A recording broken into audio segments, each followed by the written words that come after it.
The Lord be with you. A reading from the Holy Gospel according to John. Jesus went to the Mount of Olives, but early in the morning he arrived again in the temple area, and all the people started coming to him, and he sat down and taught them. Then the scribes and the Pharisees brought a woman who had been caught in adultery, and made her stand in the middle. They said to him, "Teacher, this woman was caught in the very act of committing adultery. Now in the law, Moses commanded us to stone such a woman. So what do you say?" They said this to test him, so that they could have some charge to bring against him. Jesus bent down and began to write on the ground with his finger. But when they continued asking him, he straightened up and said to them, "Let the one among you who is without sin be the first to throw a stone at her." Again, he bent down and wrote on the ground. And in response, they went away one by one, beginning with the elders. So he was left alone with the woman before him. Then Jesus straightened up and said to her, "Woman, where are they? Has no one condemned you?" She replied, "No one, sir." Then Jesus said, "Neither do I condemn you. Go, and from now on, do not sin anymore." The Gospel of the Lord. When I was in seminary, one of my peers said, if he makes it to heaven, the first question he'll ask Christ is, "What were you writing on the ground on that day when the scribes and the Pharisees brought that woman to you?" Well, I personally am not really interested in finding out what Christ was writing down on the ground that day. But I think that what Christ was saying in this gospel on this day is really evident. What is evident to me is that Christ was standing against misogyny. Christ was standing against the hastiness in judging others without having looked into ourselves to see what we are dealing with. Christ was standing against rushing to condemn those whose sin is public and proclaiming ourselves the righteous ones just because our sins are hidden and are committed in secret. For me, this is what is very evident that Christ was pointing out in this gospel today. You see, in Exodus chapter 20, verse 14, we hear the commandment, "Thou shalt not commit adultery." See, the commandment is very clear. It's general. Thou shalt not commit adultery. You shall not commit adultery. The "you" can be anyone, male or female. It didn't say women shall not commit adultery. Now let us see some instances of misogyny that have played out among those who were considered to be the leaders among the people of the Israelites. Remember the story of Tamar and Judah? Judah was Tamar's father-in-law.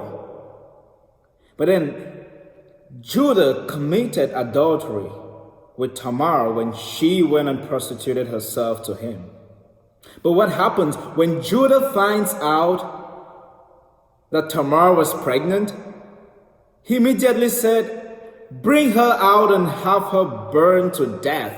I mean, we can find that in Genesis 38, verse 24. I am not making this up. Those were the words of Judah.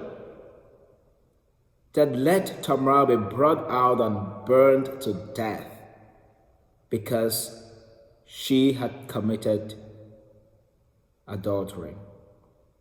Now, you see, it was easier for Tamar to be picked out because her sin became public in a sense because she got pregnant. Now everyone could see the pregnancy. But what about Judah? There was nothing that could show that Judah had committed adultery. It's not like he's going to get pregnant or anything. And here he is, being the first to cast a stone on Tamar, to say, let her be brought out and burned. Wow. But what happens when Judah finally discovers that he was the one responsible? As a matter of fact, he started confessing and saying that, Tamar was the better one in the whole situation. You see, hastiness in judging others because their own sin is public and ours is done in secret. Christ is warning us against this. And this is a similar thing happens in today's gospel. When the scribes and the Pharisees brought this woman and they said she was caught in the very act of adultery. I mean, I don't know what this means to you, but when I hear in the very act of adultery, that means, yes, it was the very act.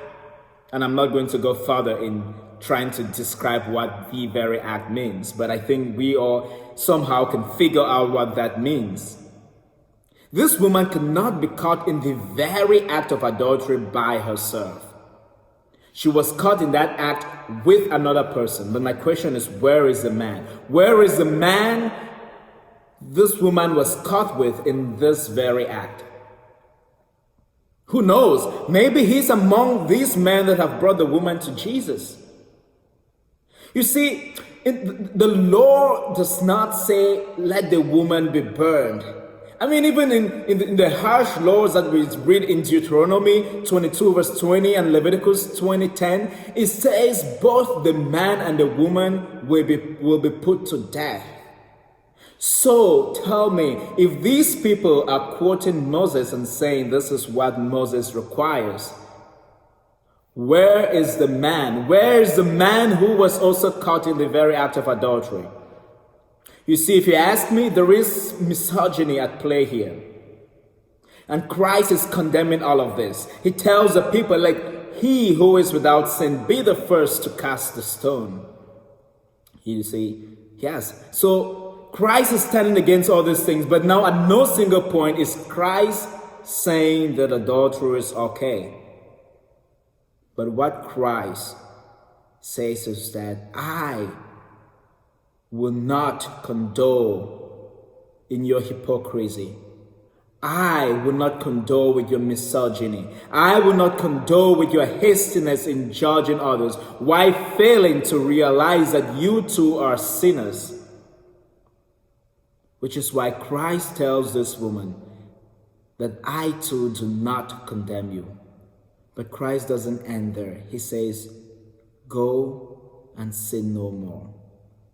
This is the message Christ is telling us today. Christ is telling us that we all have sinned, you and I. Some of us, our sins are more public than others.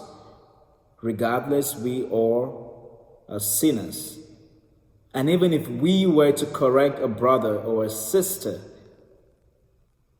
let us always realize that we too are sinners. And like Christ, not condemn that brother or that sister, but instead encourage them to sin no more. Have a blessed Monday.